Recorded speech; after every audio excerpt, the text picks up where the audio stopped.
ദേശാഭിമാനികളെ, ശ്രോതാക്കളെ, പ്രേക്ഷകരെ, ഏവരെയും ഹൃദയപൂർവ്വം അഭിവാദ്യം ചെയ്യുന്നു.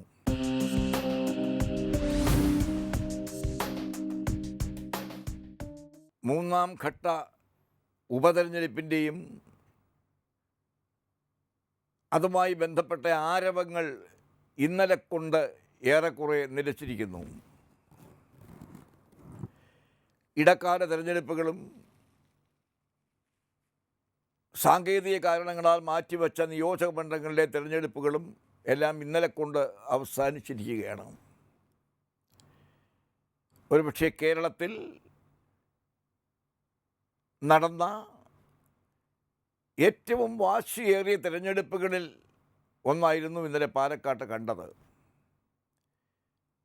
അവിടെ നമുക്ക് ആരോടൊക്കെയാണ് മറ്റു ചില ആളുകൾ ഉള്ളത് എന്നൊക്കെ മനസ്സിലാക്കാൻ സാധിച്ച ഒരു തിരഞ്ഞെടുപ്പ് കൂടെയാണ് ഇന്നലെ സാധിച്ചത്. വിപ്ലവത്തിന് നിരവധി ശാഖകളുണ്ട്. തെരുവ് വിപ്ലവം, വായാടി വിപ്ലവം, അങ്ങനെ പല ശാഖകളുണ്ട് വിപ്ലവത്തിന്. യഥാർത്ഥ വിപ്ലവത്തിനല്ല, രാഷ്ട്രീയ വിപ്ലവത്തിന്. യഥാർത്ഥ വിപ്ലവം അതിശക്തമായ പോരാട്ടത്തിൽ വിശ്വസിക്കുന്ന, പോരാട്ടങ്ങളെ ഒഴിവാക്കാൻ കഴിയാത്ത, കർശനമായ ജനകീയ ജനാധിപത്യ മാനവരാശിയുടെ വിട്ടുവീഴ്ചയില്ലാത്ത പോരാട്ടമാണ് യഥാർത്ഥ പോരാട്ടവും അതിൻ്റെ പ്രചോദനം വിപ്ലവ വികാരങ്ങളും ആണ്. ഇന്നലെ നമ്മൾ കണ്ടത് വ്യത്യസ്തമായ ഒരു വിപ്ലവമാണ്. വിപ്ലവത്തെക്കുറിച്ച് വാതോരാതെ പ്രസംഗിക്കുന്ന ഒരു പാർട്ടിയും,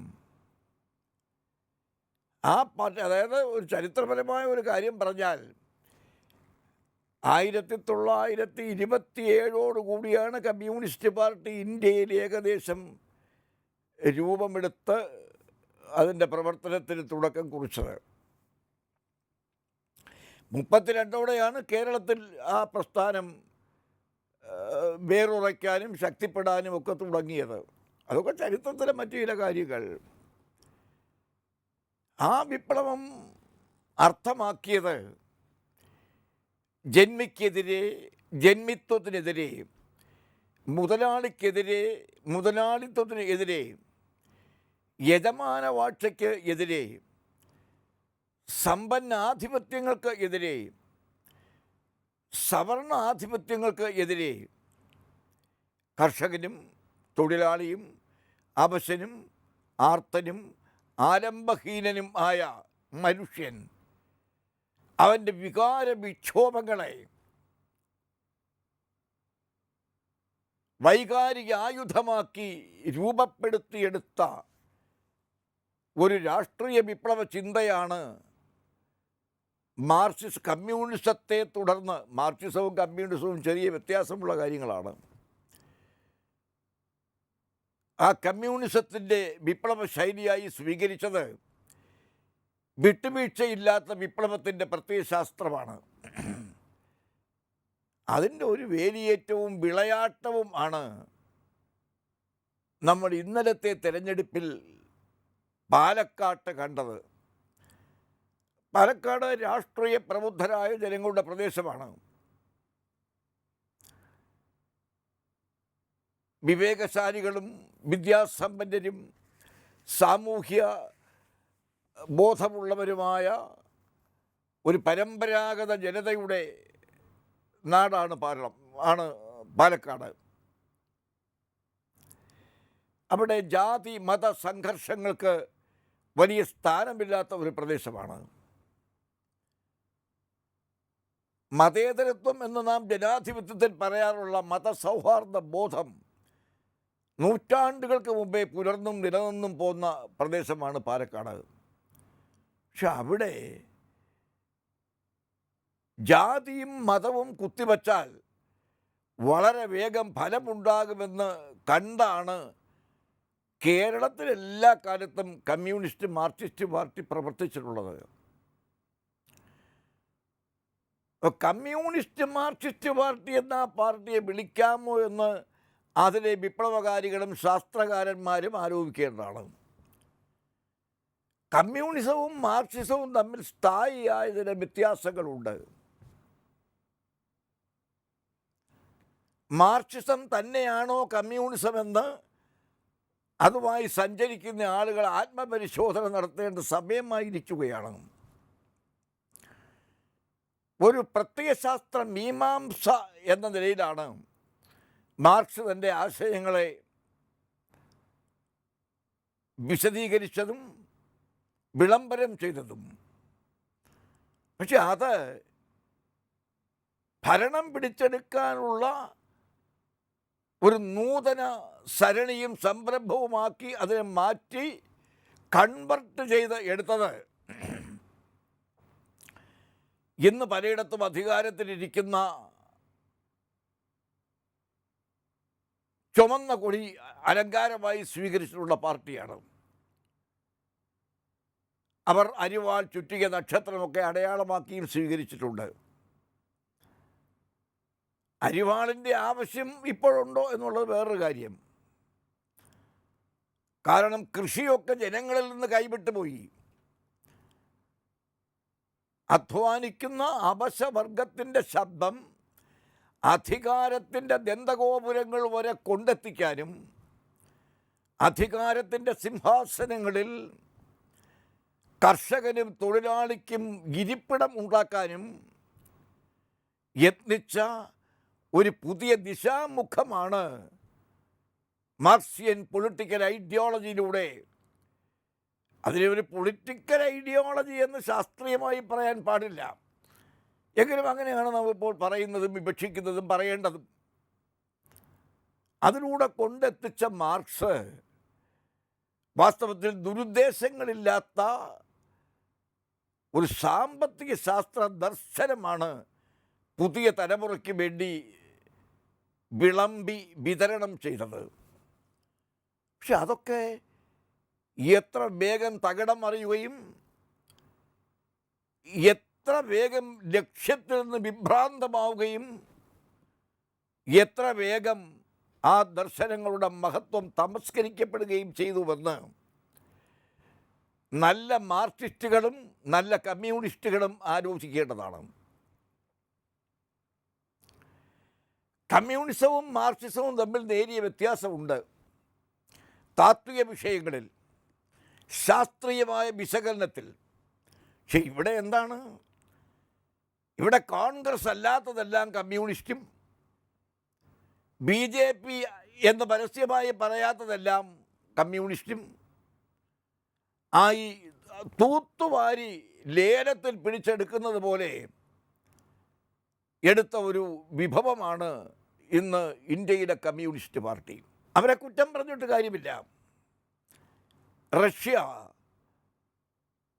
ചെങ്കൊടിയും അരിവാളും ചുറ്റികയും ഒക്കെ നക്ഷത്രവും ഒക്കെ അടയാളമാക്കി തുടങ്ങി.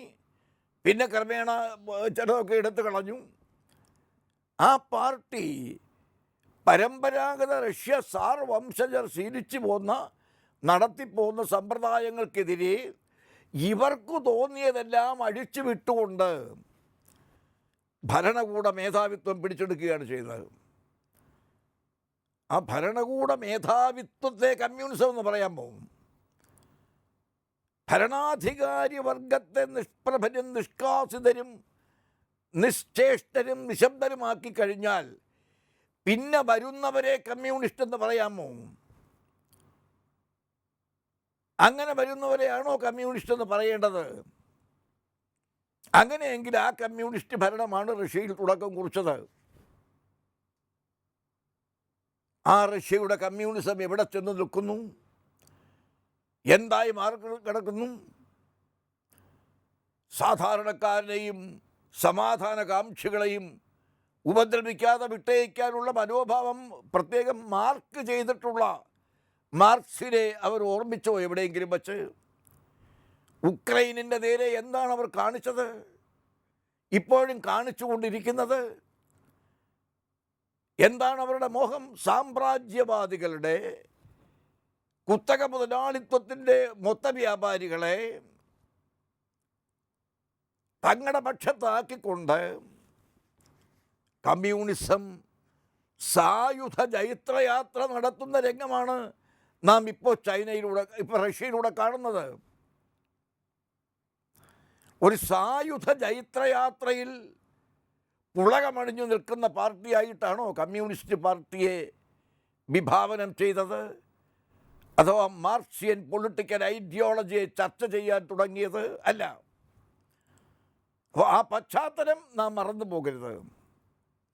ചൈനയിലേക്ക് കിടക്കാം. സത്യത്തിൽ ചൈനയിൽ ഇപ്പോൾ കമ്മ്യൂണിസം ഉണ്ടോ? കമ്മ്യൂണിസ്റ്റ് പാർട്ടി എന്ന് ആവർത്തിച്ച് പറഞ്ഞാൽ അത് കമ്മ്യൂണിസ്റ്റ് പാർട്ടി ആവുകയില്ല. പാടങ്ങളിൽ, ഫാക്ടറികളിൽ, വ്യവസായ സംരംഭങ്ങളിൽ, വേണ്ട സമസ്ത ജീവിതത്തിൻ്റെ സമസ്ത മേഖലകളിലും തൊഴിലെടുത്ത് ജീവിക്കുന്ന, ആവശ്യത്തിന് വേതനം ലഭ്യമാകാത്ത, വേദനയുടെ കനൽ ചവച്ചും കുടിച്ചും ഇറക്കിയ ഒരു മഹാസമൂഹത്തിൻ്റെ അന്തർവികാരങ്ങളെ കണ്ടറിഞ്ഞുകൊണ്ട് മാർക്സ് എന്ന സാമ്പത്തിക ദാർശനികൻ രേഖപ്പെടുത്തിയ ചില നോട്ടബിൾ മാർക്സിനെ വച്ചുകൊണ്ട് ആരംഭിച്ച കമ്മ്യൂണിസം ഇന്ന് ആ പ്രസ്ഥാനത്തെ, ചൈനയിലെ കമ്മ്യൂണിസത്തിന് മാർക്സുമായി എന്താണ് ബന്ധം? അത് ഇല്ല എന്ന് നാം വിനയപൂർവ്വം തിരിച്ചറിയണം.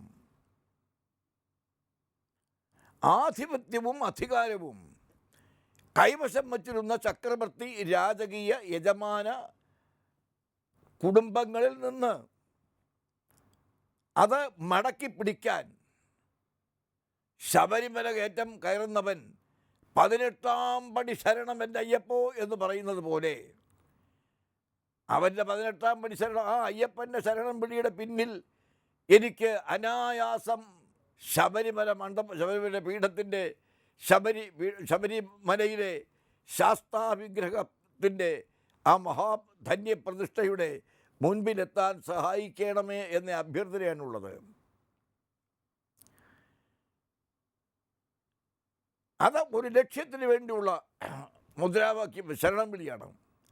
ആശ്രയമാണ് ശരണം എന്നുകൊണ്ട് ഉദ്ദേശിക്കുന്നത്. അതാണ് ഭക്തൻ്റെ വികാരം.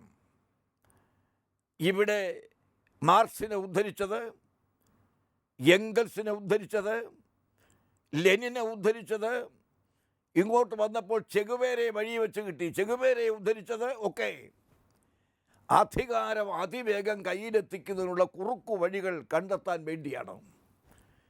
കുറുക്കു വഴികളിലൂടെ കമ്മ്യൂണിസം കണ്ടെത്തി, കമ്മ്യൂണിസത്തിൽ കടന്നെത്തി, കമ്മ്യൂണിസത്തിൽ നേതൃത്വത്തിലെത്തി, കമ്മ്യൂണിസമാണ് ഇത് എന്ന് സ്ഥാപിച്ചുകൊണ്ട് അധികാരം നടത്തുന്ന ഏകാധിപതികളുടെ കയ്യിലാണ് ഇപ്പോൾ ചെങ്കൊടി ലോകവ്യാപകമായി.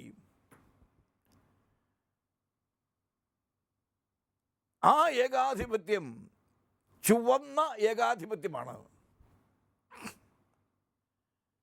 ആ ചുവന്ന ഏകാധിപത്യം ആണ് ലോകത്ത് കമ്മ്യൂണിസം എന്ന പേരിൽ ഇപ്പോൾ നടമാടുന്നത്.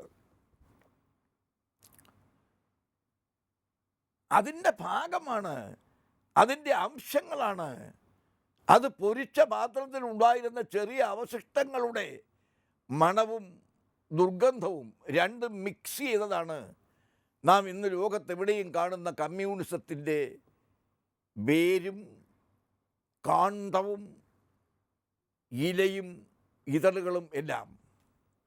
അതുകൊണ്ട് അതിനെ മാർക്സിസം എന്ന് വിളിച്ചുകൂടാ. അതിനെ ആ കാരണം കൊണ്ട് തന്നെ കമ്മ്യൂണിസം എന്നും വിളിക്കാൻ പ്രയാസമാണ്. അപ്പോൾ കമ്മ്യൂണിസവും മാർക്സിസവും ഇല്ലാത്ത, ചെങ്കൊടിയുടെ തണലിൽ അധികാരം വേട്ടയാടി പിടിച്ചെടുക്കുന്ന, അതിന് ഏതു മാർഗവും സ്വീകരിക്കാമെന്ന ഫിലോസഫി, അതിനെ ഒരു അപനമനൈസേഷൻ എന്ന് പറയും, എന്ന് വേണമെങ്കിൽ പറയാം. അവനവന് തോന്നുന്ന സമ്പ്രദായങ്ങളിലൂടെ അധികാരത്തിൻ്റെ പടവുകൾ ഓടിക്കയറുന്ന, എന്നിട്ട് അത് കൈവശപ്പെടുത്തി തൻ്റെ ഇച്ഛകൾക്കും ഇംഗിതങ്ങൾക്കും വിധേയമാക്കി നാടിനെ ചലിപ്പിക്കുന്ന, നാട്ടുകാരെ വിറപ്പിക്കുന്ന, നാടടക്കി വാഴുന്ന ഒരു പ്രത്യേക ഭരണ സംവിധാനം ലോകത്തിൻ്റെ പല ഭാഗത്തും ഉടലെടുത്തു. ഇന്ത്യയിൽ അത്ര വേഗം സാധിച്ചില്ല. എന്നാൽ അത് വേഗം വളർന്ന് പന്തലിക്കാൻ തുടങ്ങിയത് പഴയ തിരുവിതാംകൂറിലും പഴയ കൊച്ചിയിലും കഷ്ടിച്ച് ചിലപ്പോഴൊക്കെ മലബാറിലും ആണ്, അഥവാ മലബാറിലും തിരുവിതാംകൂറിലും കൊച്ചിയിലുമാണ്. പിന്നെ ആ നാടുകൾ ചേർന്നാണല്ലോ കേരളം ഉണ്ടായത്. അപ്പോൾ വെന്തിരുന്ന കഷണങ്ങളിൽ മസാല ചേർത്ത് രുചികരമായ വിഭവമാക്കി ആസ്വദിക്കാൻ എളുപ്പത്തിൽ സാധിച്ച ഒരു കമ്മ്യൂണിസ്റ്റ് മൂവ്മെൻ്റാണ് കേരളത്തിൽ ശക്തിപ്പെട്ടത്. അതിന് പല കാരണങ്ങൾ ഉണ്ട്. ആ പല കാരണങ്ങൾക്ക് അനുകൂലമായി നമ്മുടെ നാട് അങ്ങനെ വികസിച്ചിരുന്നു. ഇന്ത്യയിൽ പല സംസ്ഥാനങ്ങളിലും ഉണ്ടായിരുന്ന നാടുവാഴി സമ്പ്രദായങ്ങൾ, ജന്മി, മുതലാളി, പൗരോഹിത്യ, യജമാന, സമ്പന്ന, സവർണ, സർവാധിപത്യ സമ്പ്രദായങ്ങൾ, ഇതൊക്കെ മനുഷ്യരിൽ ഒരു വിഭാഗത്തെ അസംതൃപ്തരും അസ്വസ്ഥരുമാക്കിയിരുന്നു. അവരെയൊക്കെ ഇളക്കിയെടുത്തുകൊണ്ട് കേരളത്തിൽ ഒരു ഭരണമാറ്റം തെരഞ്ഞെടുപ്പിലൂടെ ഉണ്ടാക്കി കൈവശപ്പെടുത്താൻ കമ്മ്യൂണിസ്റ്റ് പാർട്ടിക്ക് കഴിഞ്ഞത് ഇവിടുത്തെ തുടക്കം ആയി തന്നെ നാം കാണുന്നു. എന്തു ചെയ്യാൻ സാധിച്ചു ആ ഭരണങ്ങളിലൂടെ? എത്രയെത്ര ഭരണ അവസരങ്ങൾ കമ്മ്യൂണിസ്റ്റ് പാർട്ടിക്ക് കയ്യിൽ കിട്ടി. ജാതികളെ വില പറഞ്ഞെടുക്കാൻ, മതങ്ങളെ വില പറഞ്ഞെടുക്കാൻ, ഭിന്നിച്ചു നിൽക്കുന്ന വ്യത്യസ്ത വർഗങ്ങളെ വില പറഞ്ഞെടുക്കാൻ, അവയെല്ലാം കൂടെ ഒന്നിച്ച് പൂള് ചെയ്ത് ആ മതങ്ങളുടെ ഒരു മിക്സ്ചറിൽ നിന്ന് ശക്തി ഉണ്ടാക്കി ഭരണം നടത്തുന്ന ഒരു യജമാന മനസ്കരുടെ ഭാവനയാണ് കേരളത്തിൽ നാം കമ്മ്യൂണിസ്റ്റ് ഭരണത്തിലൂടെ കണ്ടത്. നാം കണ്ടല്ലോ, പാലക്കാട്ട് ഓടിച്ചിട്ട് പിടിച്ചൊരു സ്ഥാനാർത്ഥിയെ ഉണ്ടാക്കി. അയാളെ കൂടെ ഓടി അയാളെ പിന്തുണച്ചു. ഞങ്ങൾക്ക് വേണം നിങ്ങളെ, നിങ്ങൾക്ക് വേണ്ടെങ്കിൽ ഞങ്ങൾക്ക് വേണം നിങ്ങളെ എന്ന വാശിയോടെ അദ്ദേഹത്തെ പിടിച്ചെടുത്ത് സ്ഥാനാർത്ഥിയാക്കി. അദ്ദേഹത്തെ ജയിപ്പിക്കാൻ എന്തെല്ലാം കരുക്കൾ, ഒരുക്കങ്ങൾ നീക്കി. ചില വകുപ്പുകൾ തന്നെ പാലക്കാട്ട് കേന്ദ്രീകരിച്ചു ഭരണം പിടിക്കാൻ, ഉപതെരഞ്ഞെടുപ്പിലൂടെ ഒരു സ്ഥാനാർത്ഥിയെ വിജയിപ്പിച്ചെടുക്കാൻ. കമ്മ്യൂണിസ്റ്റ് രാഷ്ട്രീയ വിപ്ലവ പ്രസ്ഥാനത്തിന് അതുവരെ സഞ്ചരിക്കാമോ, അതുവരെ പോകാമോ, അവിടെ വരെ എത്താമോ, അവിടെ വരെ ചെല്ലാമോ? അതാണ് പുതിയ കാലഘട്ടത്തിലെ യുവത്വത്തിൻ്റെ ചർച്ചാ വിഷയമാകേണ്ട ഒരു കാര്യം. അപ്പോൾ അധികാരത്തിന് വേണ്ടി എന്തും ചെയ്യും, ഏത് മാർഗവും സ്വീകരിക്കും, ഏത് മർക്കടമുഷ്ടിയും അംഗീകരിക്കും, ഏതു തെറ്റായ രീതിയും അവലംബിക്കും എന്ന് തെളിയിച്ചുകൊണ്ടാണ് ഇക്കഴിഞ്ഞ ദിവസം നടന്ന തെരഞ്ഞെടുപ്പിൽ പാലക്കാട്ട് വിധി ഉണ്ടാക്കാൻ, അനുകൂലമായ അവസ്ഥ ഉണ്ടാക്കാൻ ഇടത് മുന്നണി ശ്രമിച്ചു. അപ്പോൾ ഇടത് മുന്നണി എന്ന് പറയുന്നെങ്കിലും അതിനകത്ത് കാണുന്നത് തന്നെ വ്യത്യസ്ത ഹിംസ്ര സമൂഹങ്ങൾ ഒരുമിച്ച് കൂടിയ ഒരു മുന്നണിയാണത്. അതിനെ ഇടത് മുന്നണി എന്ന് പറയാമോ എന്ന് സംശയമാണ്. അപ്പം കണ്ടവരെയും അതുവഴി വന്നവരെയും എങ്ങോട്ടോ പോകാൻ വന്നവരെയൊക്കെ വളഞ്ഞു കൂട്ടി വലയിട്ട് പിടിച്ച് കൂട്ടിക്കെട്ടി ഒരു മുന്നണി ഉണ്ടാക്കി ഭരിക്കുന്ന കേരളത്തിലെ ഇടതുപക്ഷമെന്ന് അവകാശപ്പെടുന്ന ഭരണം ഇവിടെ നടത്തിക്കൊണ്ടിരിക്കുന്നത് ആരെങ്കിലും വിലയിരുത്തുന്നുണ്ടോ? ഇവിടുത്തെ സാമൂഹ്യ ചിന്തകന്മാർ, രാഷ്ട്രീയ ചിന്തകന്മാർ, വിപ്ലവ ചിന്തകന്മാർ, പുരോഗമന സാഹിത്യകാരന്മാർ, പുരോഗമന കാംക്ഷികൾ, ഇവരാരും വാസ്തവത്തിൽ ശ്രദ്ധിക്കുന്നില്ല. പോലീസിൻ്റെ കൺട്രോൾ ഉള്ളവർ ഭരിക്കുന്നു. മണിപ്പൂർ വരെ എത്താൻ നമുക്ക് ഇനിയും കുറച്ച് ദൂരം കൂടെ പോകേണ്ടതുണ്ട്. മണിപ്പൂർ വരെ എത്തിയിട്ടില്ലെങ്കിലും മണിപ്പൂരിനെയും വെല്ലുന്ന വേലകൾ കേരളത്തിൽ നടക്കുന്നു എന്ന് നാം തിരിച്ചറിയണം. സമ്പന്നൻ്റെ ഏതെങ്കിലും ഹിതങ്ങൾ ഇവിടെ ഹരിക്കപ്പെടുന്നുണ്ടോ? യജമാനന്മാരുടെ എണ്ണം ഇവിടെ കുറയുന്നുണ്ടോ? പ്രമാണിമാരുടെ ആധിപത്യത്തെ ഒന്ന് നിയന്ത്രിക്കാൻ ഏതെങ്കിലും തരത്തിൽ സാധിക്കുന്നുണ്ടോ? പോലീസ് ആരെ കസ്റ്റഡിയിലാണ്? ഇന്നിപ്പോൾ ബഹുമാനപ്പെട്ട ഹൈക്കോടതി പറഞ്ഞിരിക്കുന്ന ഒരു കമൻറ്റ് കേട്ടാൽ നമുക്ക് പോലീസ് സേന വേണ്ട എന്ന് തോന്നിപ്പോകും. ദുർബലന്, അവശന്, ആർത്തന്, ആരംഭഹീനന്, മതങ്ങൾക്ക്, മതന്യൂനപക്ഷങ്ങൾക്ക്, മതഭൂരിപക്ഷങ്ങൾക്ക് എല്ലാം അവിടെ വോയിസ് ഉണ്ട്. അവർക്കെല്ലാം അവരുടെ വേദനകൾ, അവശതകൾ, ദുഃഖങ്ങൾ പറയാൻ ഒരു വേദിയുണ്ട്. ആ തരത്തിലാണ് നമ്മുടെ ഭരണഘടന വിഭാവനം ചെയ്തത്. രാജാവ് ജൽപ്പിച്ചാലും അത് കൽപ്പിച്ചതായി കണക്കാക്കണം എന്ന ഒരു മനസ്സുമായിട്ടല്ല നമ്മുടെ ഭരണഘടന മുന്നോട്ട് പോകുന്നത്. ആ ഭരണഘടനയെ ധ്വംസിക്കാൻ, അത് നിലനിൽക്കുമ്പോൾ അതിനെ ധ്വംസിക്കാൻ ശ്രമിക്കുന്നത് സംവിധാനങ്ങൾക്കും സമാധാനകാംക്ഷയുള്ള ജീവിതത്തിനും നേരെയുള്ള വെല്ലുവിളിയാണ്. അതിൻ്റെ പേരിലാണ് ഒരു മന്ത്രി ഇന്ന് വീണ്ടും വാഗ്വാദങ്ങൾക്ക് രംഗത്തിറങ്ങിയിരിക്കുന്നത്. കമലച്ചട്ടമ്പിമാരുടെ ഭാഷയിൽ സംസാരിക്കുന്നതും കത്തിയെടുത്ത് രാവിയിട്ട് പെടലി ചൊറിഞ്ഞുകൊണ്ട് തെരുവിൽ നിൽക്കുന്നതും ഒരു ചട്ടമ്പിയുടെ ലക്ഷണമായിട്ടാണ് ആളുകൾ കണ്ടിരിക്കുന്നത്. അതിനേക്കാൾ കരുത്തൻ അതുവഴി വന്നാൽ ഈ ചട്ടമ്പി ഓടിയാൽ മുഴുക്കില്ല. അതാണ് സത്യം. പ്രതിസന്ധികളെയും ദുർനിമിത്തങ്ങളെയും നേരിടാൻ കരുത്തുണ്ടോ നമ്മുടെ അധികാരികൾക്ക് എന്നതാണ് പ്രധാന പ്രശ്നം. കമ്മ്യൂണിസ്റ്റ് മാർക്സിസ്റ്റ് പാർട്ടി അതിൻ്റെ പിടിവിട്ട്, നിയന്ത്രണം വിട്ട്, സാധൂകരിക്കാൻ കഴിയാത്ത വൈകല്യങ്ങളിലേക്ക് പറന്നുയരുകയാണെന്ന് അതിൻ്റെ ഉത്തരവാദപ്പെട്ട നേതാക്കൾ തിരക്കുകൾക്കിടയിൽ തിരിച്ചറിയേണ്ടതാണ്. ജനങ്ങളുടെ പ്രശ്നങ്ങളെല്ലാം അവിടെ നിൽക്കുന്നു, മരവിച്ച്, വളരാതെ, മുളയ്ക്കാതെ, മുളച്ച് പൊന്താതെ. മുളച്ചത് വിരിഞ്ഞ് വീണ്ടും വികാസം പ്രാപിക്കാതെ നിൽക്കുന്നു. തൊഴിലവസരങ്ങൾ തള്ളപ്പെട്ട കഥയായി മാറിക്കൊണ്ടിരിക്കുന്നു. കാർഷിക മേഖല അമ്പേ പരാജയത്തിലും തകർച്ചയിലുമായി പെട്ടിരിക്കുന്നു. വിദ്യാഭ്യാസ മേഖല വരുന്ന തലമുറയെ ചൊറികുത്താൻ പഠിപ്പിച്ചാൽ പോരാ, ലോക കമ്പോളത്തിൽ മികവുള്ളവരായി നമ്മുടെ കുഞ്ഞുങ്ങളെ വളർത്തിയെടുക്കാൻ കഴിയുന്ന മേധാശക്തിയുള്ള സമൂഹമുണ്ട് ഇന്ത്യയിൽ, കേരളത്തിൽ. ഇവിടെ താമസിക്കുന്നവരൊക്കെ അവരുടെ വീടും പറമ്പും ബാങ്കുകൾക്ക് പണയം വച്ചിട്ട് വിദേശത്ത് പോകുന്നു. അതിനേക്കാൾ വിദേശിയെ കൊണ്ട് ഭരിപ്പിച്ച പോലെ. വിദേശത്ത് പോകുന്ന കുട്ടികൾ അവിടെ അനുഭവിക്കുന്ന ദുരിതം നമ്മുടെ ഗവൺമെൻറ്റിന് അറിയാൻ സൗകര്യമില്ലല്ലോ, ഒക്കത്തില്ല. അതിനേക്കാൾ മെച്ചപ്പെട്ട വിദ്യാഭ്യാസം കേരളത്തിൽ നൽകാൻ, ഇന്ത്യയിൽ നൽകാൻ സംവിധാനങ്ങൾ ഈ രാജ്യത്തുണ്ട്. അത് പാകപ്പെടുത്താൻ കഴിയും. ഇപ്പോൾ നമ്മുടെ വിദ്യാഭ്യാസം ശാന്തമായി ആലോചിക്കേണ്ട വിഷയമാണ്, ക്രിറ്റിസിസം അല്ല. ഇപ്പോൾ നമ്മുടെ വിദ്യാഭ്യാസം ദല്ലാളന്മാർ, ഏജന്റന്മാർ, കോൺട്രാക്ടർമാർ, സാട്ടാ കച്ചവടക്കാർ ടെൻഡർ എടുത്ത് വിദേശത്തേക്ക് പറിച്ചു നടുകയാണ്. വിദ്യാഭ്യാസമല്ല, വിദ്യാർത്ഥിനികളെ അതൊരുമിച്ച് പറഞ്ഞാൽ മതി, വിദ്യാർത്ഥികളെ പറിച്ചു നടുകയാണ്. കേരളം എന്ന ഒരു ഭൂതലം അതിൻ്റെ ലക്ഷ്യങ്ങളിൽ, സ്വപ്നങ്ങളിൽ, അതിൻ്റെ പ്രതീക്ഷകളിൽ നിന്ന് അടർന്ന് അകന്ന് പൊയ്ക്കൊണ്ടിരിക്കുകയാണ്.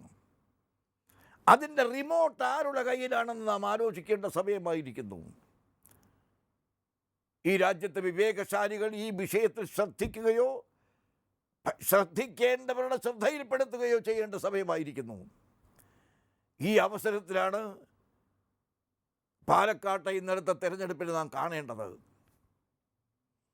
വോട്ട് പിടിക്കാൻ എന്തും ചെയ്യും, ഏത് വാനിസവും നടത്തും എന്ന് കാണിക്കുന്ന സീനുകളാണ് നാം ഈ കഴിഞ്ഞ ദിവസങ്ങളിൽ കണ്ടത്.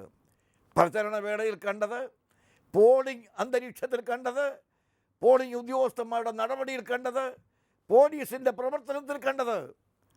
ഇതിനെയൊക്കെ കൂടെ ഒരു ചാക്കിൽ വാരി കെട്ടിയാൽ ഡെമോക്രസി ആകുമോ? ഡെമോക്രസി ആകില്ല. വളർന്നു വരുന്ന കേരളത്തിലെ യുവാക്കൾ, വിദ്യാസമ്പന്നരും അല്ലാത്തവരും, ഈ കാര്യം ഗൗരവപൂർവ്വം, വിദ്യാസമ്പന്നന്മാർ പരമയോഗ്യന്മാരും വിദ്യാഭ്യാസം കുറഞ്ഞവർ മോശക്കാരും എന്ന് കാണരുത്. കാക്കയിനുമുണ്ട് കരു. അതുകൊണ്ട് സാധാരണക്കാരനെയും അതിൻ്റെ മുകളിൽ നിൽക്കുന്നവരെയും കൂട്ടിയിരുത്തി ഈ നാട് രക്ഷപ്പെടാൻ ആവശ്യമായ പുനർവായന ഗവൺമെൻറ് ആരംഭിക്കേണ്ട സമയമായിരിക്കുന്നു. ഭരണഘടന പുല്ലാണെന്ന് പ്രസംഗിച്ച, അതിലെന്തിരിക്കുന്നു എന്നൊക്കെ പരമ ആക്ഷേപത്തോടെ ചോദിച്ച ഒരു ഭരണാധികാരിയെ ഇന്ന് കോടതി അദ്ദേഹത്തിൻ്റെ കാതെവിടെ എന്ന് അന്വേഷിച്ചിറങ്ങിയിട്ടുണ്ട്. കോടതി വളരെ ഗൗരവപൂർവ്വം കാര്യങ്ങൾ പരിശോധിക്കാൻ കൂടി തയ്യാറായില്ല എങ്കിൽ ഇവിടെ നടക്കാനിടയുള്ളത് കോലാഹലങ്ങൾ ആയിരിക്കും. കോലാഹലങ്ങളുടെ നാടാക്കി കേരളത്തെ മാറ്റാതെ അത്ഭുതകരമായ സാമൂഹ്യ നവോത്ഥാനത്തിൻ്റെയും വിജയത്തിൻ്റെയും യഥാർത്ഥ വിപ്ലവത്തിൻ്റെയും നാടായി കേരളത്തെ മാറ്റാൻ ശ്രദ്ധിക്കേണ്ടവരായിട്ടാണ് നാം കമ്മ്യൂണിസ്റ്റ് പാർട്ടിയെ ഒരിക്കൽ കണ്ടത്, കുറേ പേർ കണ്ടത്. അവരുടെ കയ്യിൽ നിന്ന് പാളം തെറ്റി അത് പാലവും തകർത്ത് ആറ്റിൽ വീണിരിക്കുന്നു. ആ പ്രസ്ഥാനത്തെ പൊക്കിയെടുക്കാൻ, ആ കുരുക്കൽപ്പെട്ടു പോയ ജനങ്ങളെ ഒന്ന് വ്യത്യസ്തരാക്കിയെടുക്കാൻ കേരളീയ സമൂഹം പണിയെടുക്കേണ്ട സമയമായിരിക്കുന്നു. ഇന്ത്യയെ രക്ഷിക്കാൻ ഇന്ത്യൻ നാഷണൽ കോൺഗ്രസിൻ്റെ ദർശനങ്ങൾക്കും സമീപനങ്ങൾക്കും മാത്രമേ സാധിക്കൂ. അത് നിരവധി തവണ ചർച്ച ചെയ്യപ്പെട്ടിട്ടുള്ള വസ്തുതയാണ്. ജനാധിപത്യവും മതേതരത്വവും സോഷ്യലിസവും നമുക്ക് പ്രിയപ്പെട്ടതാണ്. പ്രിയപ്പെട്ടതായി നിലനിൽക്കണമെങ്കിൽ അതിന് ഗാന്ധിജി ഉൾപ്പെടെയുള്ള ദാർശനികന്മാരുടെ മനസ്സ് വായിച്ച് പ്രവർത്തിക്കാൻ നമുക്ക് സാധിക്കണം. വളരുന്ന തലമുറയ്ക്കത് സാധിക്കട്ടെ എന്ന് ആശിച്ചുകൊണ്ടും പ്രാർത്ഥിച്ചുകൊണ്ടും കേട്ടവരോടുള്ള നന്ദി അറിയിച്ചുകൊണ്ടും നിർത്തട്ടെ. ജയ് ഹിന്ദ്.